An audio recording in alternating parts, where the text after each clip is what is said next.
The Best of Our Knowledge explores topics on learning, education, and research. Coming up, 2024 was the hottest year on record. We'll speak with a NASA climate scientist to learn more.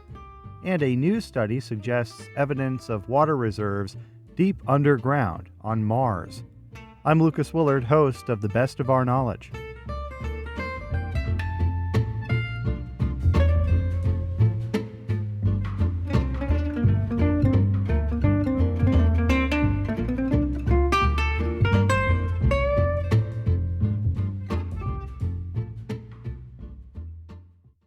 This is The Best of Our Knowledge. I'm Lucas Willard.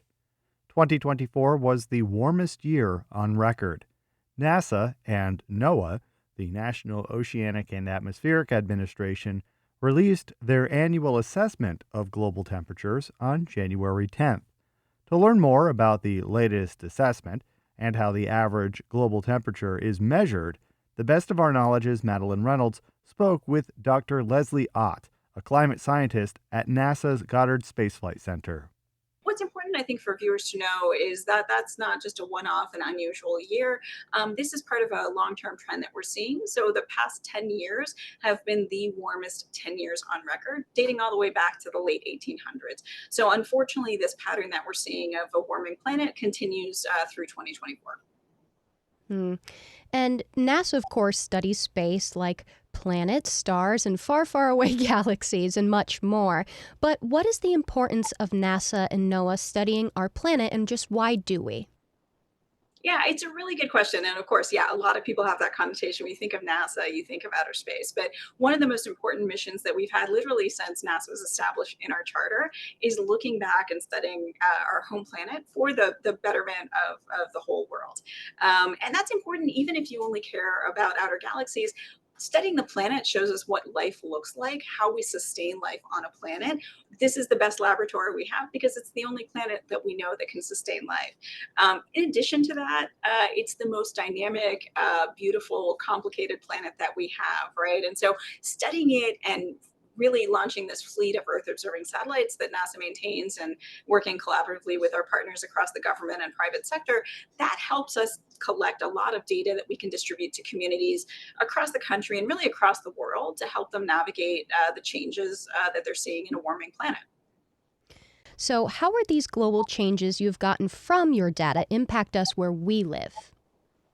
Yeah, a lot of the ways that people experience climate change, we see this temperature change, and you might think that that's a small change in terms of temperature. 1.5 degrees doesn't seem like a big number, but what that's really doing is trapping a tremendous amount of heat in the Earth system, in our atmosphere, in our oceans, and that's giving us the fuel to change the frequency and severity of extreme events. So across the United States, we've got a lot of diverse ecosystems, landscapes, and so different communities are experiencing those extremes in different ways.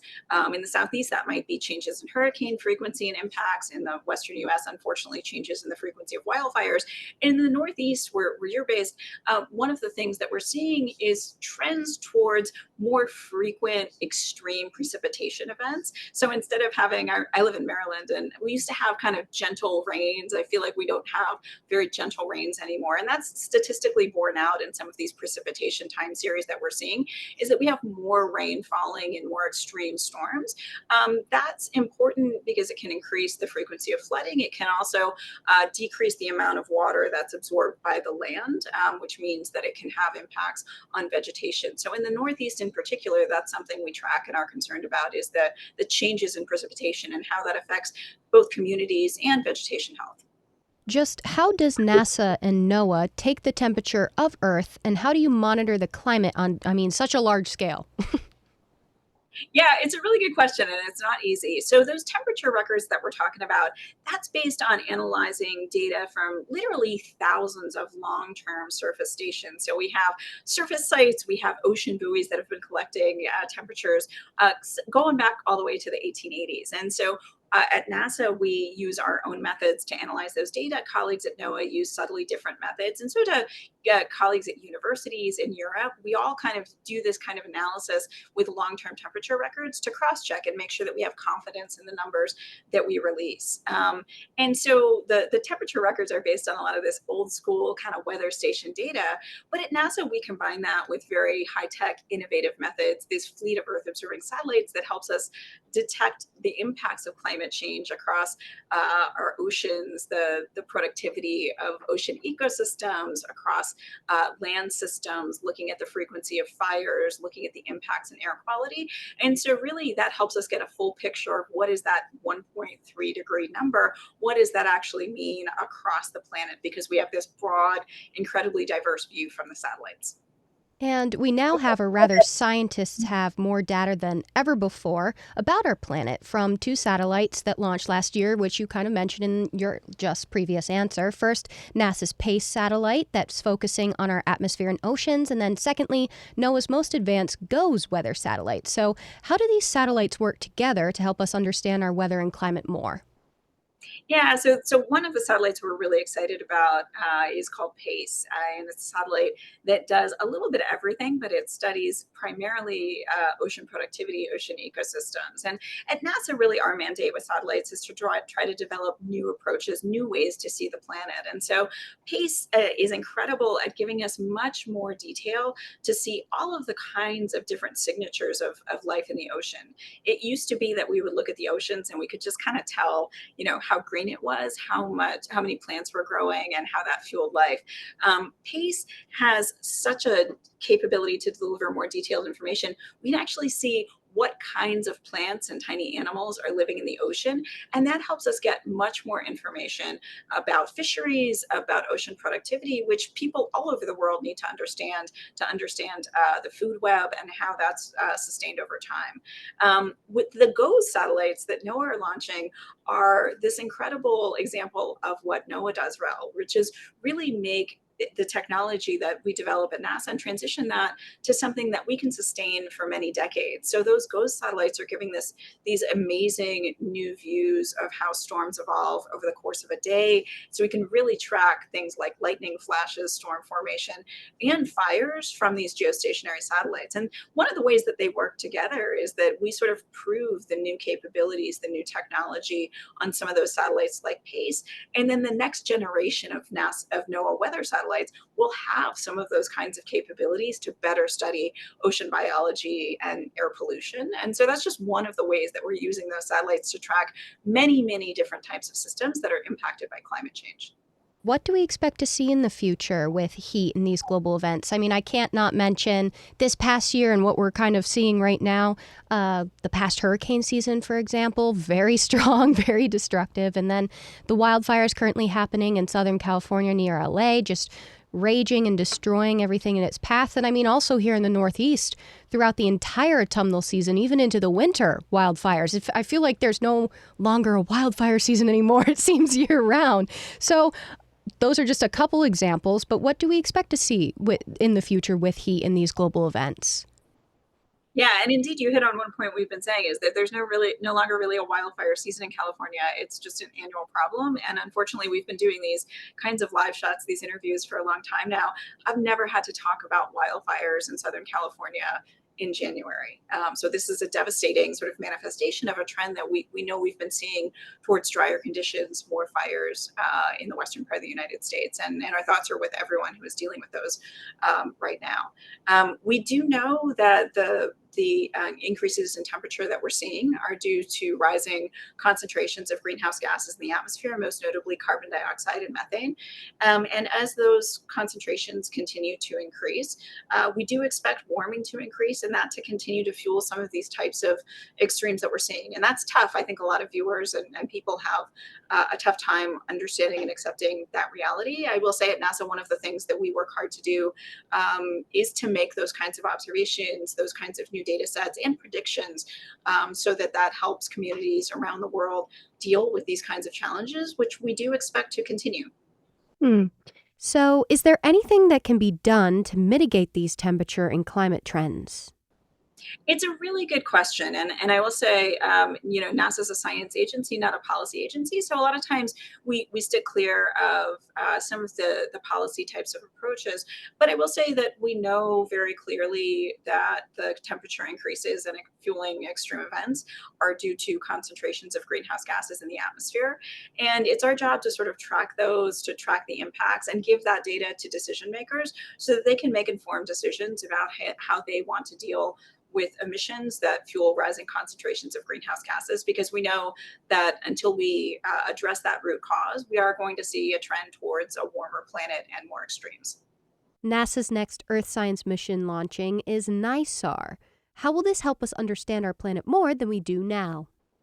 Yeah, so NISAR is a really exciting mission. It's actually using radar technology to get very, very detailed information about surface topography and deformation. And that's really, really important for helping us understand things like volcanoes, landslides, even infrastructure failures, understanding very, very subtle changes at the Earth's surface.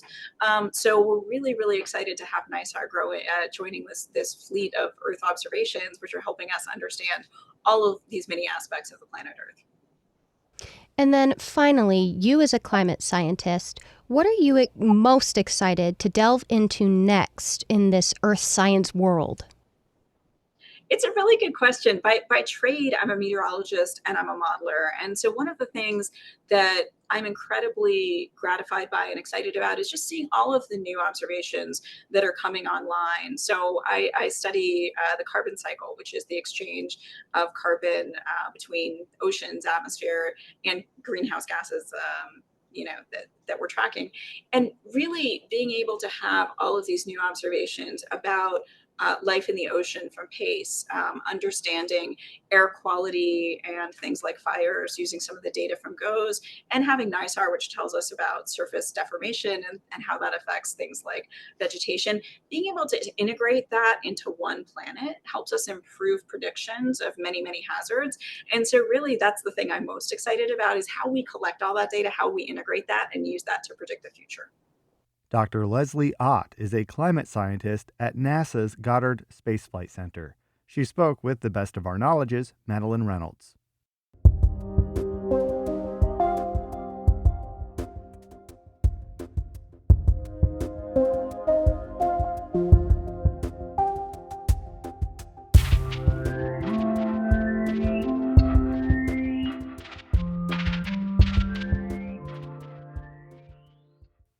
This is the best of our knowledge. I'm Lucas Willard. Is there liquid water on Mars? A new report suggests there could be, but not just sitting on the surface. Dr. Cinti Lee, a geologist at Rice University, led a study on Mars's southern highlands, recently published in Earth and Planetary Science Letters. Dr. Lee's research suggests the thick crust of the region was hot enough billions of years ago to cause a partial melting of the lower crust, creating conditions to support liquid water aquifers. I spoke with him to learn more. Originally, I wasn't, or at least water on Mars was not something that I was particularly interested in. And the paper was started because we were more interested in just what the thermal state or the temperature of the crust might be and how crustal thickness may control that. And it actually was inspired by folks that were working on InSight, seismologists that were studying the structure of the crust through earthquakes on Mars. And there's a lot of debate on how thick the crust is. We know the northern hemisphere is thin, about 40 kilometers, and the southern hemisphere is thick, anywhere from 60 to 80 kilometers. And just to give you context, on Earth, continents, which have the thickest crust on Earth, are on average 40 kilometers. So even the thinnest crust on Mars is thicker than what we have on Earth. And I am mostly a Earth guy, a terrestrial guy. So when I heard those numbers, the first thing that struck me is if you have crust so thick on Mars, then we got a problem with the amount of heat-producing elements if you integrate it through the whole crust in there. So if you have 60, 80 kilometer thick crust on Earth, we're almost certain that would melt the lower crust. And so our initial interest was to see if the crust on Mars would melt and produce granites, which is not something you think would be on Mars, because most of it is this basalt, not granites.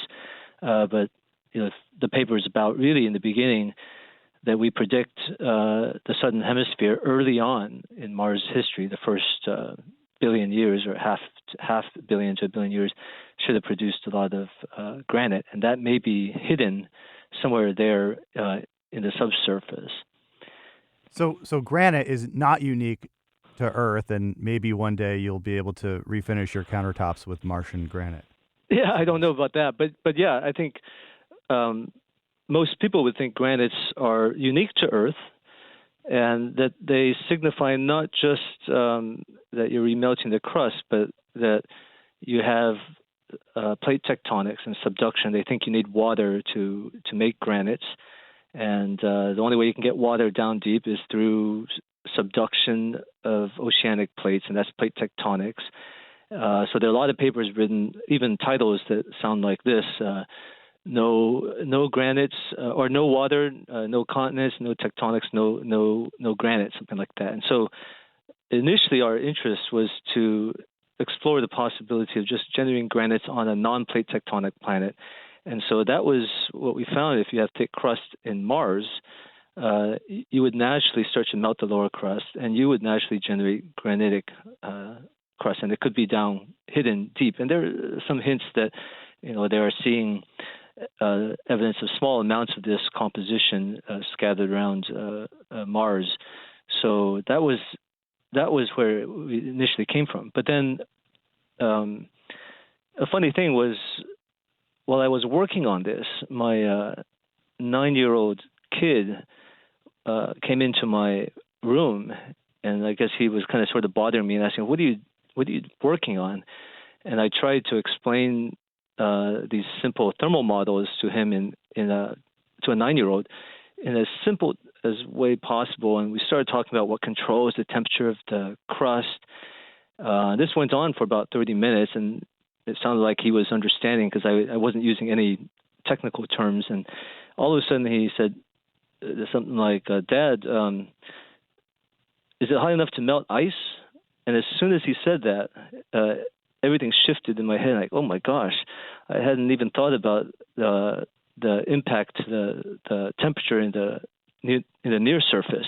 And that's how we got on to thinking about water and groundwater aquifers, because that, in some sense, is far more interesting. And there's always been a debate. We know that there's evidence for liquid water on Mars, at least from the geomorphology. We see the sediments, we see these different sedimentary structures that indicate water was around, flowing at the surface. There's still a lot of debate on how much water, and was that water around for just a few days or a few years or thousands of years or millions of years. I think it's very hard to tell. And one of the hypotheses has been that, the paradox is, today Mars is so cold that liquid water cannot be stable, even though it appears it was around. And so one of the questions is, where did it go? And were there any conditions where it was stable? And so some have argued that early on in Mars history, it must have been warmer, the surface. But how would it be warmer? You would have to call upon a lot of greenhouse gases of some sort and a thicker atmosphere, perhaps, to keep it warm. So our idea, after this was sort of triggered by my son, was that, of course, the surface of the Mars is cold. Let's say it was cold all this time, even 4 billion years ago. But as you were to dig deeper underground, it, of course, gets hotter. Just like on Earth, the geothermal gets hotter. If you go down into a mine on Earth, it gets hot. Go down a kilometer or two. In some places, it's really hot in those mines.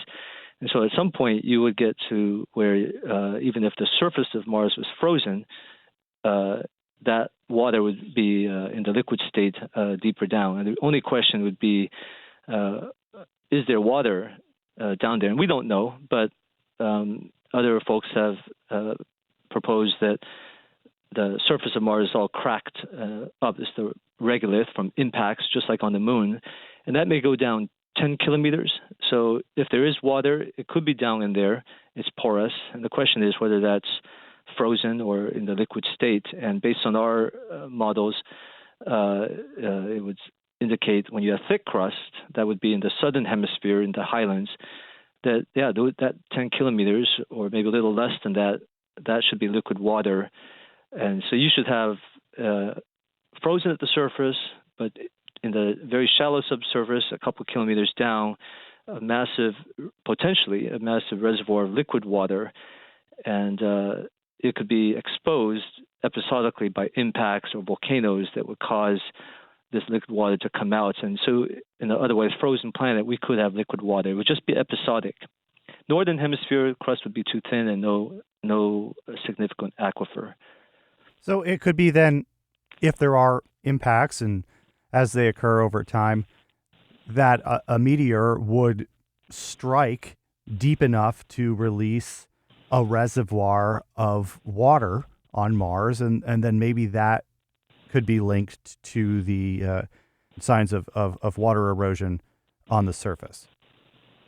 That's right. That's what the implication would be if indeed there is a groundwater aquifer hidden beneath that seems required by our constraints on the thermal states of Mars, which are constrained by the crustal thickness.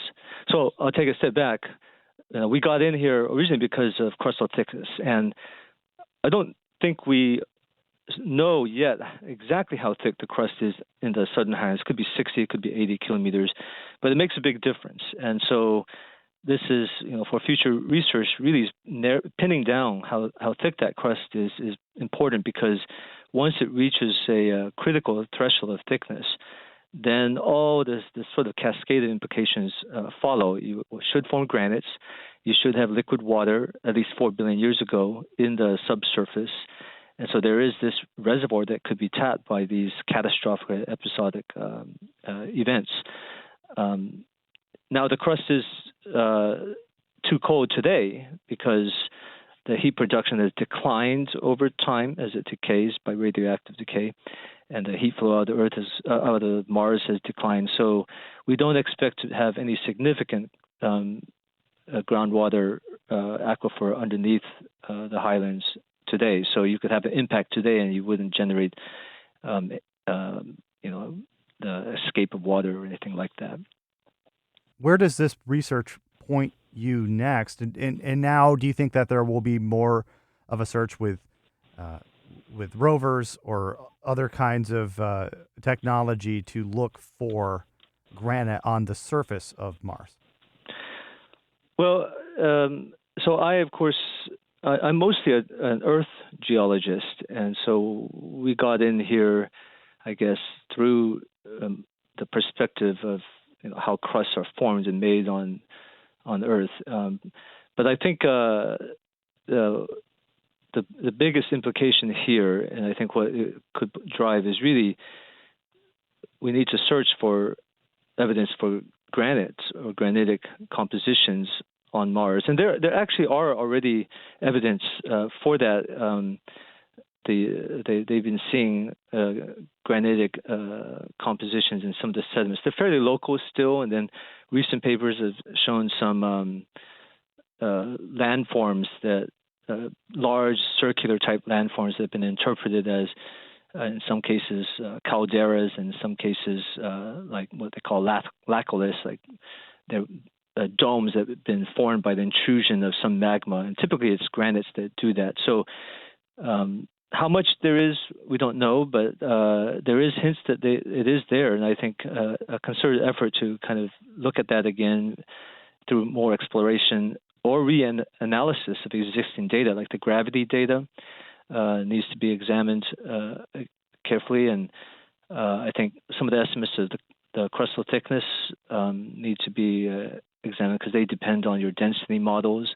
So it opens up a lot of new doors, not even talking about the water. But if we end up finding that there are copious amounts of granites in the subsurface, then it probably means we also had a groundwater reservoir at that time. So just to back up just a little bit, do you think that it would be possible one day for humans to access liquid water on Mars? Well, I'm not an expert on that, but based on our calculations, I would say the amount of liquid water in the subsurface, in the crust, like the groundwater, today is probably very limited. Although there is a recent paper from Vasha Wright at Scripps, UC San Diego, that suggests using, I think, seismic velocities, that they actually suggest there is still significant liquid water underneath. Whether you could access that, of course, that's an engineer's question or problem. My sense is it's mostly frozen, but maybe you can access frozen water, and then, of course, you would have to melt it. My sense right now, it's mostly permafrost, but back 4 billion years ago, you had a thin layer of permafrost, and underneath the permafrost, you had liquid water. Now, have you explained to your son about how much of an impactful idea he had that he passed on to you? Well, I kind of sort of told him, but I don't. He's just turned in. I don't think he knows really when I tell him that how cool it was. Even if it was by accident, it was kind of cool. He's more interested in looking at bugs and carnivorous plants right now. So I don't think he understands how cool this was. I mean, he thinks it's cool, but the impact that he had, it's hard. But I put him in the acknowledgments. I said that this was inspired by Haru. I didn't say it was my son, but I just said his name. His name is Haru Lee. That to think about fire and ice, and that's how we got here. So. Well, maybe when he gets older, he'll maybe when he gets older, yeah. Well, Dr. Lee, thank you so much for taking the time. I appreciate it. Yeah, thank you very much. Dr. Cinti Lee is a professor at Rice University. You're listening to The Best of Our Knowledge. I'm Lucas Willard. If you'd like to tell The Best of Our Knowledge what you think, send us an email at knowledge@wamc.org. You can listen to The Best of Our Knowledge anytime as a podcast, downloadable wherever you get your podcasts. If you want to catch up on past episodes or hear more WAMC National Productions programs on the news, academic study, books, women's issues, the media, and the environment, visit WAMCpodcasts.org.